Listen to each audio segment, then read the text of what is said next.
Currently, I'm heading the financial planning and analysis department in Suzlon.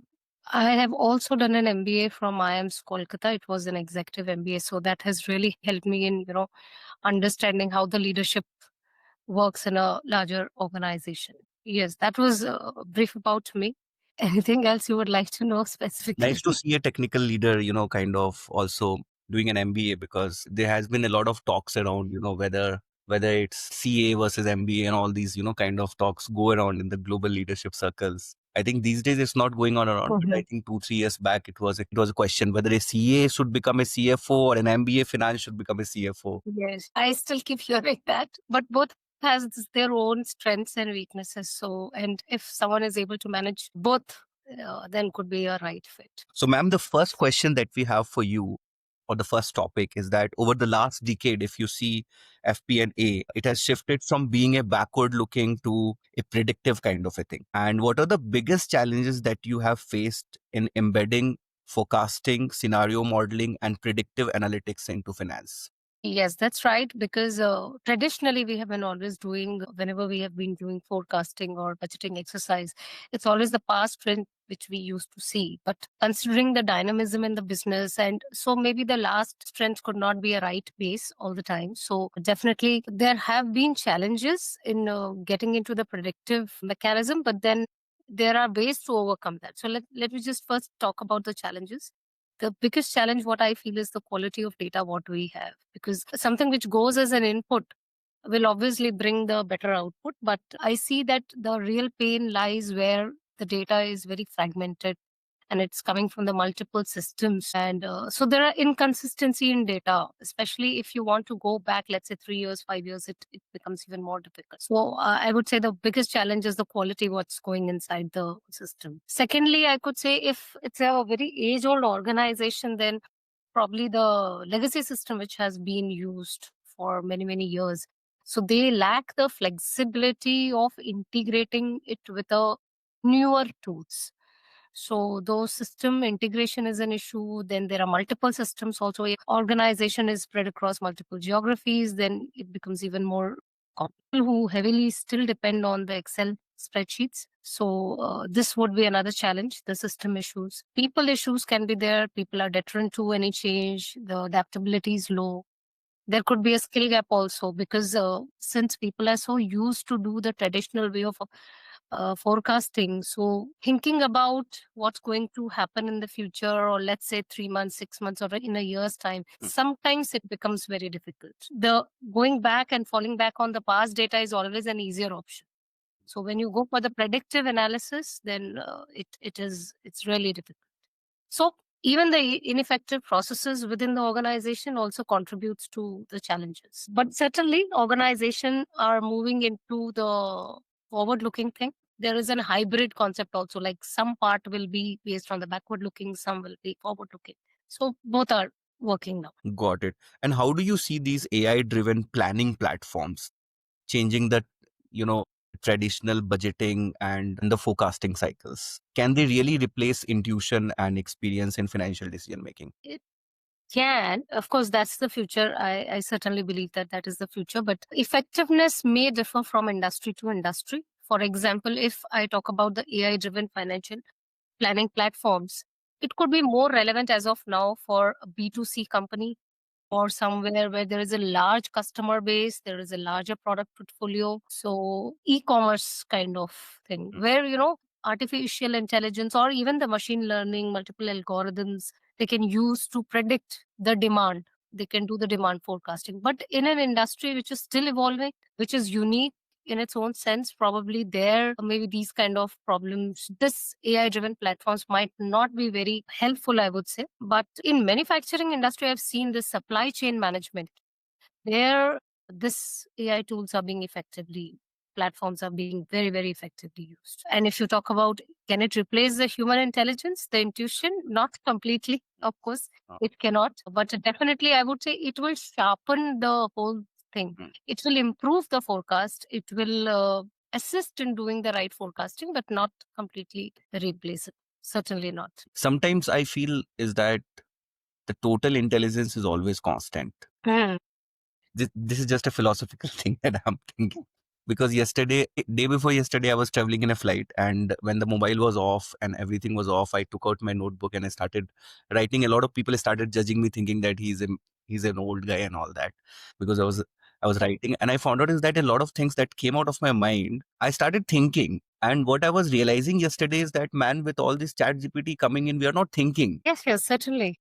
We just go to AI and we are, of course, when the mobiles were introduced, not introduced, I would say, we used to remember all the mobile numbers. Now Yes. we are not able to remember even two or three of the numbers. So do you also see, a kind of peer pressure in terms of implementing all these AI driven platforms inside the organizations without having an idea of how it is going to be beneficial? Yes, sometimes, because so it sounds good that let's do all the budgeting exercise through AI driven. Let's automate everything. Let's Mm. have less manual intervention. But then there is a pressure. Yes, Mm. I would say. But honestly, when we have explored it much, we have understood that it can help, but it cannot just Mm.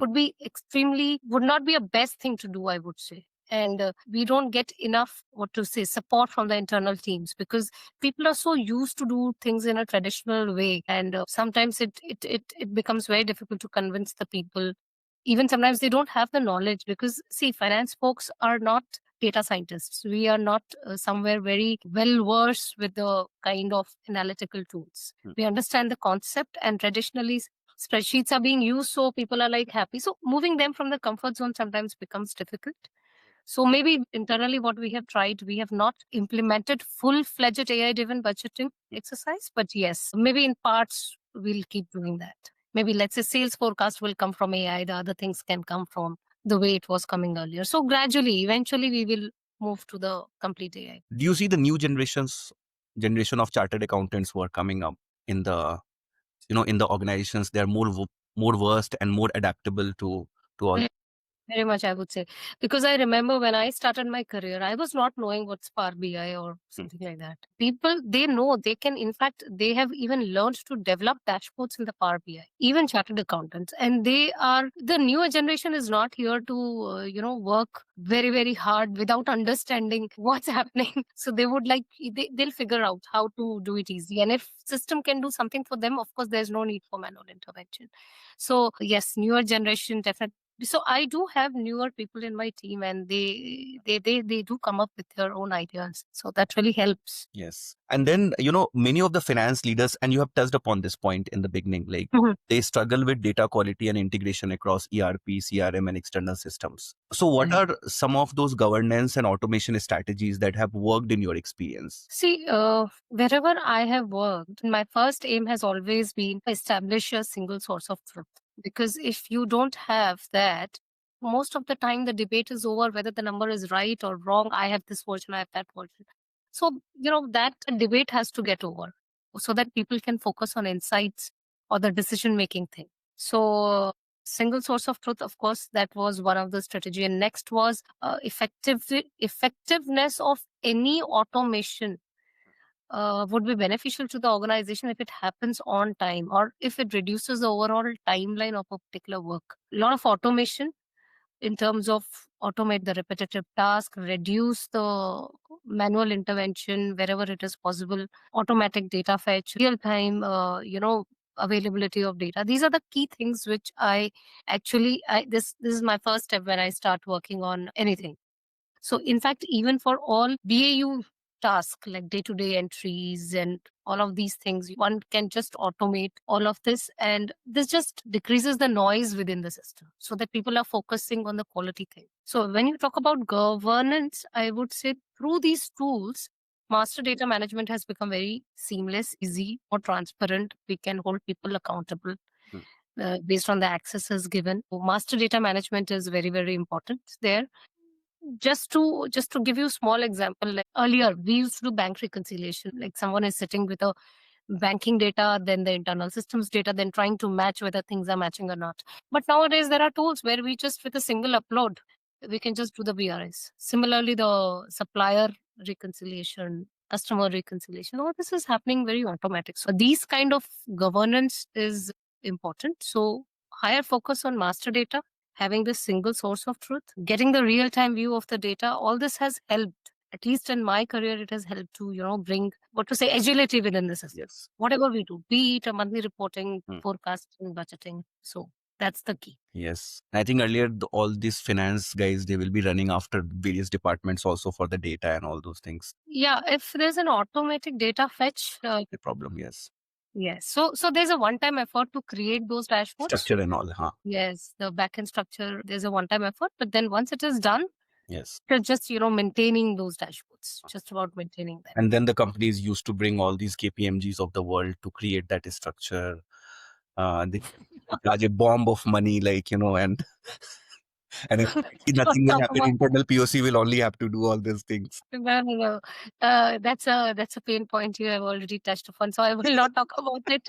But yes, it does happen. We are doing everything, and we definitely pay a bomb to Yes. them. But end of the day, if the goal is achieved, that's a happy ending, you can say. We'll move towards another topic, like especially in volatile industries like you have energy, manufacturing, treasury and liquidity planning becomes very critical. So how do you balance risk with growth when structuring financing or debt portfolios? See, most of the time, it's a very common answer, I would say, that there has to be a right mix of debt and equity. And of course, either under leveraging or over leveraging is good for the any organization. But the basic thumb rule definitely is being followed, that we have to prioritize the liquidity and the security of the organization, but not at the cost of growth. So there's a typical conversation which happens most of the time, that if the organization is growing at the rate at which industry is growing, it's a 10%, 12%, 5%, then one should not become debt heavy.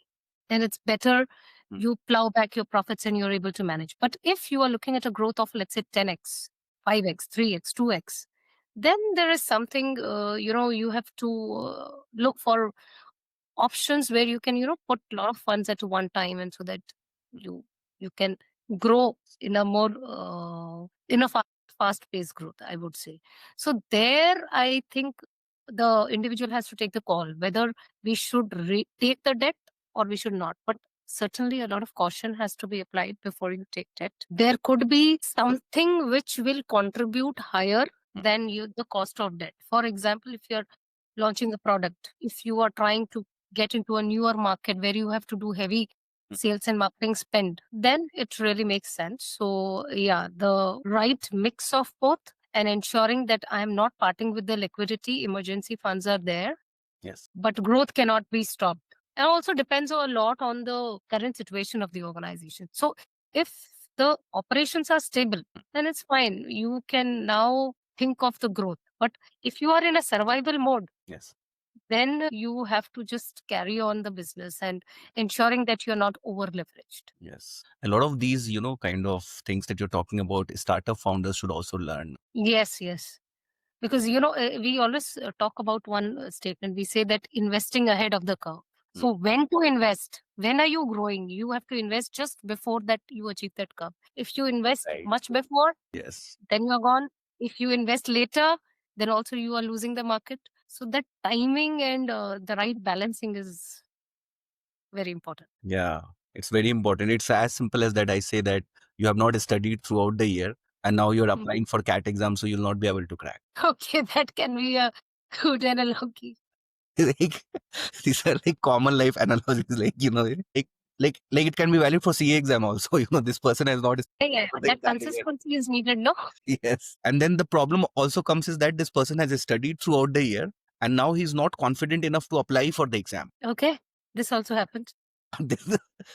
So as you told that, right timing is important. Yes. Now, ma'am, with the rise of all these real-time, treasury tech and digital banking APIs, do you Uh-huh. see CFOs moving towards always on liquidity monitoring instead of quarterly planning? Quarterly planning is obviously, those days are gone. No organization can work on quarterly planning. So mostly what I've seen is we work on a weekly planning. But again, as I said, depending on the business, there could be daily planning also. But weekly planning is good enough, and that's very much needed also. And of course the rolling, people can go also on the fortnightly planning also. So yes, you're right. But I would not say that CFOs will go to that extent. But yeah, the team definitely keeps a tab on that, and weekly planning is definitely a must. Yes. Ma'am, would you also like to touch upon a bit on how these blockchain and tokenized assets are playing a real role in corporate treasury and project financing, or is it largely experimental right now? It is getting into some role, but I will not say that it's being very widely used even today.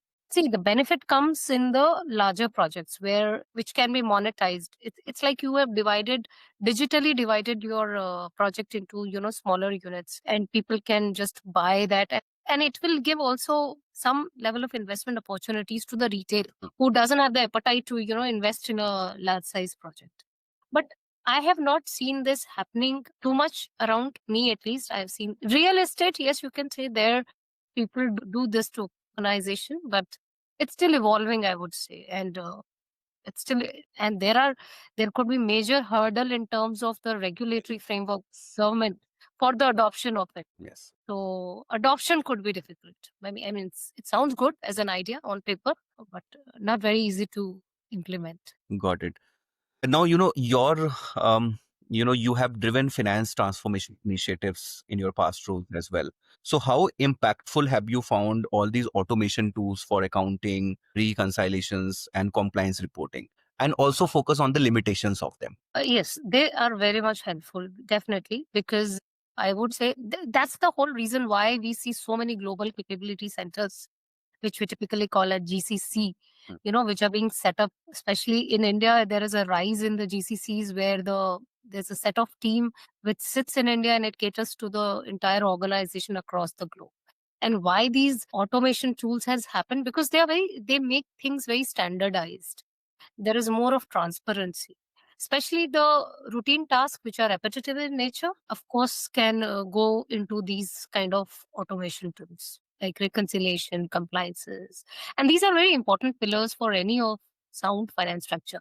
Because if you talk about FP&A, for us, the base is the right accounting, the reconciliations. Based on that only, we'll do any analysis. The tools are impactful. As I said, they just, decreases the noise within the system, and it further standardizes the processes.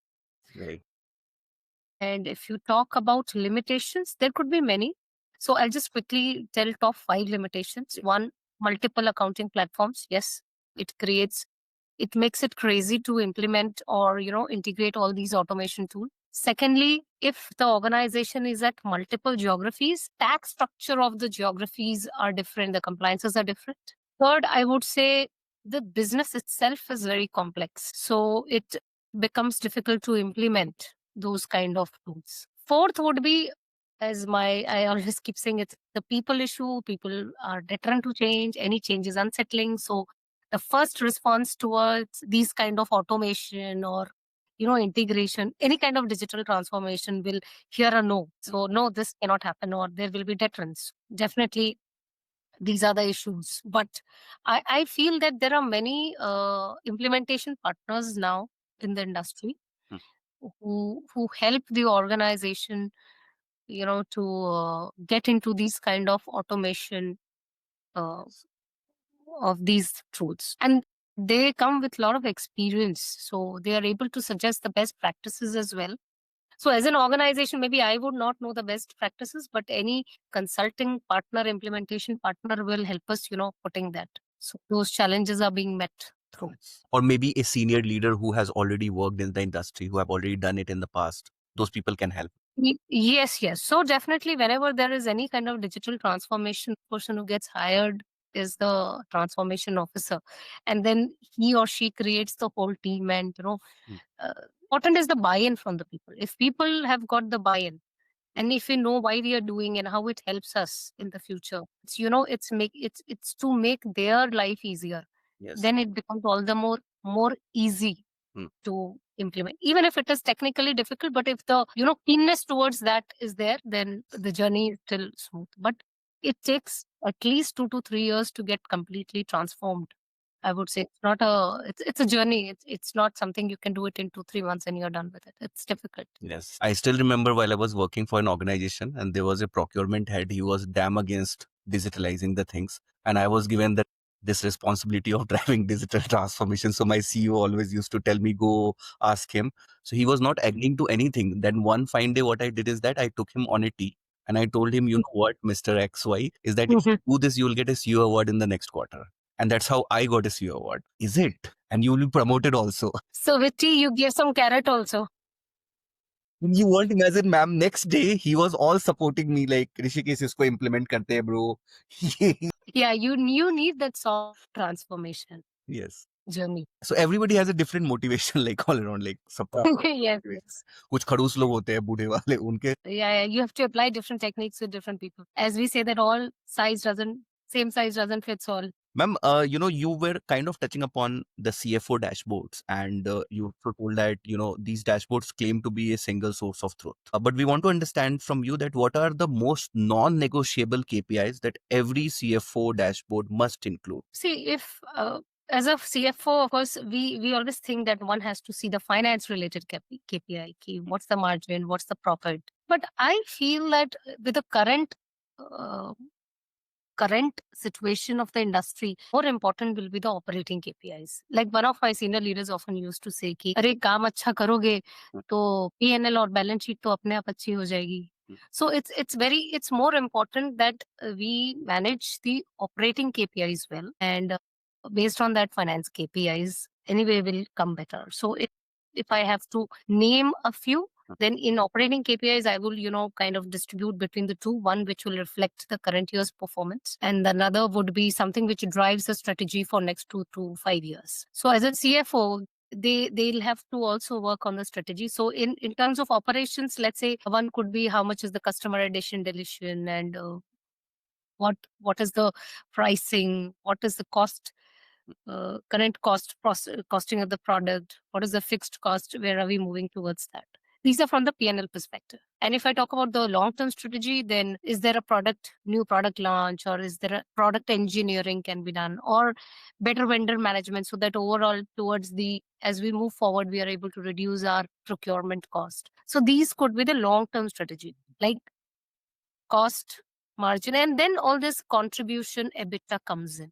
So these were P&L specific, but a very important area which I feel that sometimes it's even more important than P&L is your overall working capital management. Because if your working capital management collapses, Yes. you are not doing any business. So what will happen to your P&L? करोगे सामान बेच के. So working capital management is very, very important, and more specifically the cash conversion cycle, because we all know cash is king. So managing the inventory, what are your inventory holding days? How are you collecting? Are you paying your vendors on time? So all this, a very strong tab on this overall working capital management. Third area could be, as we spoke, the debt equity ratio. How does your balance sheet is looking like? Your cost of capital or your cost of debt, what are the avenues you are exploring to get more debt, or whatever source of funds you are having. So these three levels, I can say, every CFO should be having there in the dashboard. And ma'am, I see, you know, things have changed so drastically. 10 साल पहले मतलब बड़ी company से payment आना is like एकदम बहुत difficult हो. Contractor परेशान रहते थे, मेरा 2 करोड़ का अटका हुआ है, मेरा 3 करोड़ अटका हुआ है. अभी बहुत जल्दी पेमेंट हो जाता. अभी तो मुझे लगता है कि स्टार्टअप से भी जल्दी पेमेंट बड़ी कंपनी से. So first thing, there is automation, because the payment batches are also being made through system. System automatically will throw these are all due and will create a payment batch for you. And with just one click, you can process the payments. हाँ बस पैसा होना चाहिए account में, so that you are able to pay. So all this ma'am वो भी तो counting. CEO decide करता है.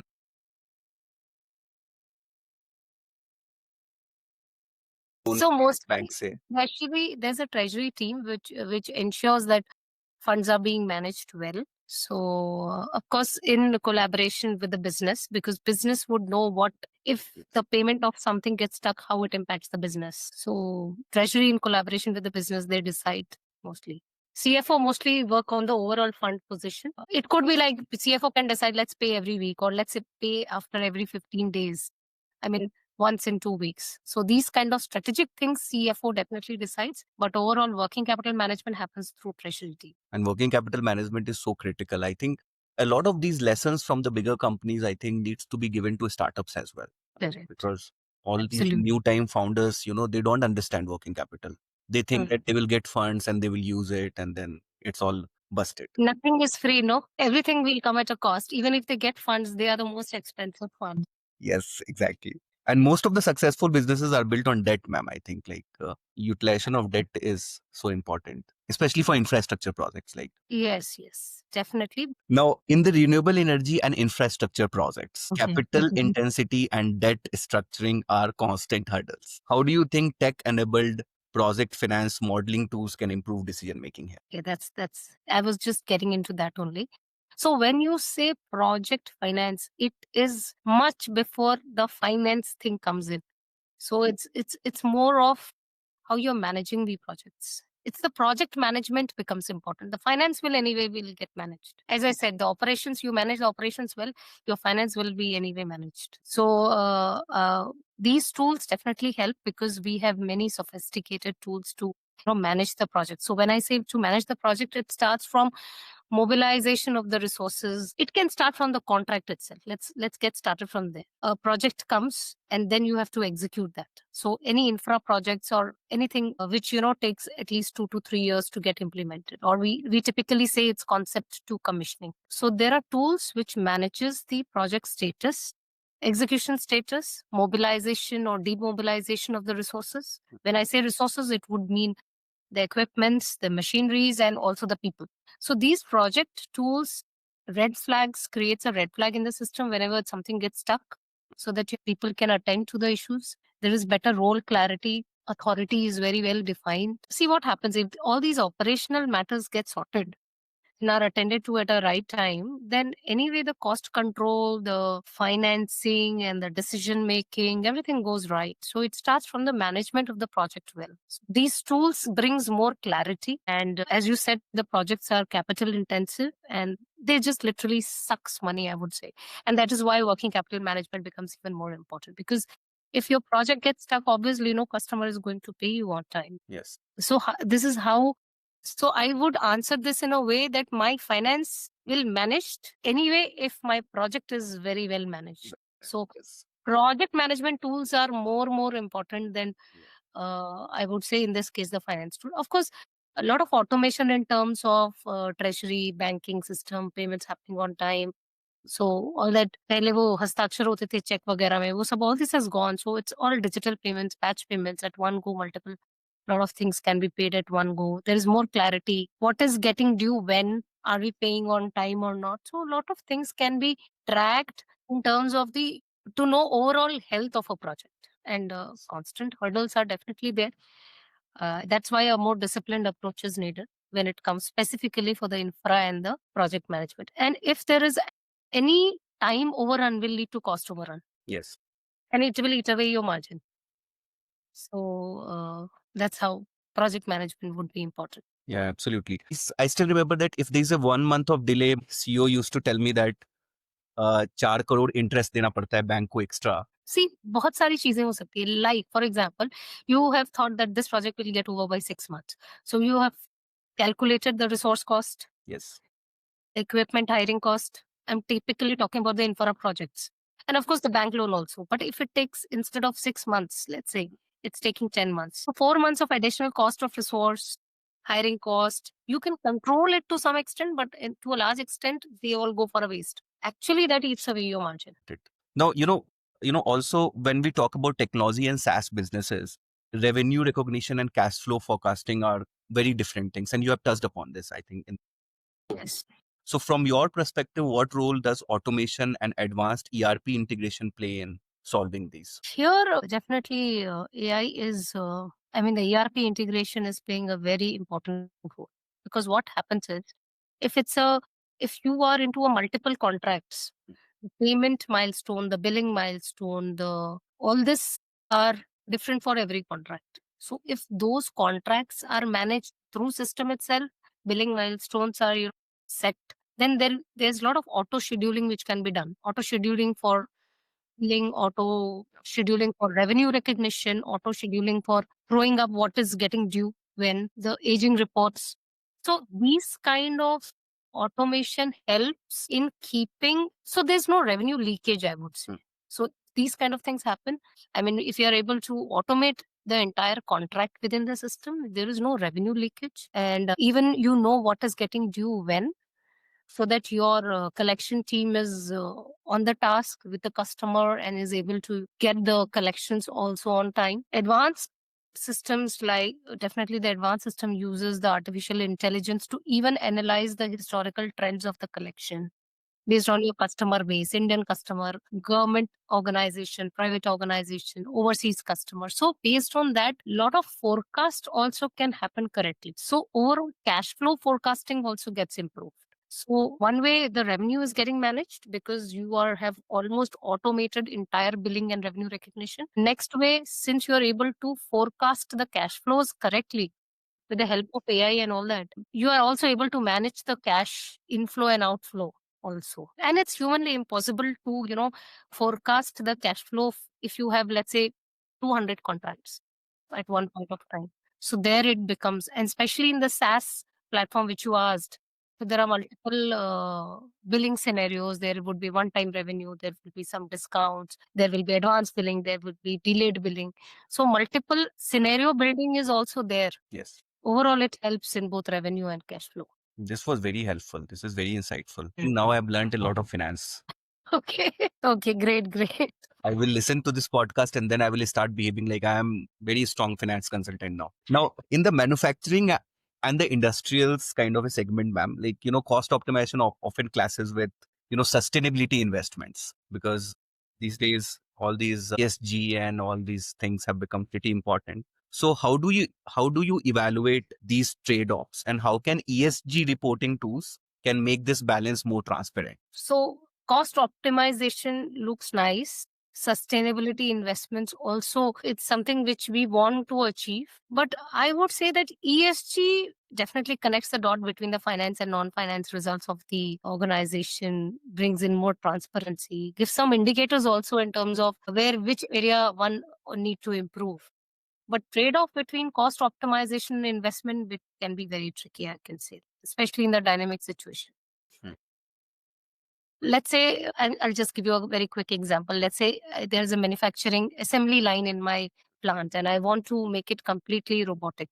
So if I am able to make it robotic, I will save my energy cost. I may save my labor because my labor will be less. Most of the things will be automated. Yes. But the cost which I will incur in putting up those robotic machines would be way too high. And the benefit will be, reaped in the following years. So it all depends upon the current situation of the market. What is the stakeholder requirement also? Let's say if the stakeholder doesn't want to go into, sustainability investments as of now, because we want to put entire cash, whatever is available, funds which is available, we want to, put into getting the business increased. So there, I feel that there is always a clash between whether we should optimize the cost in the current year and keep saving and bring in more saving opportunities, or we invest heavily so that we are able to save in future years. So it depends a lot in terms of where your Thank you so much for sharing your insights. We'll be in touch and we will also take the privilege of inviting you again on a podcast. sure. Time permits from your end. Thank you so much, ma'am.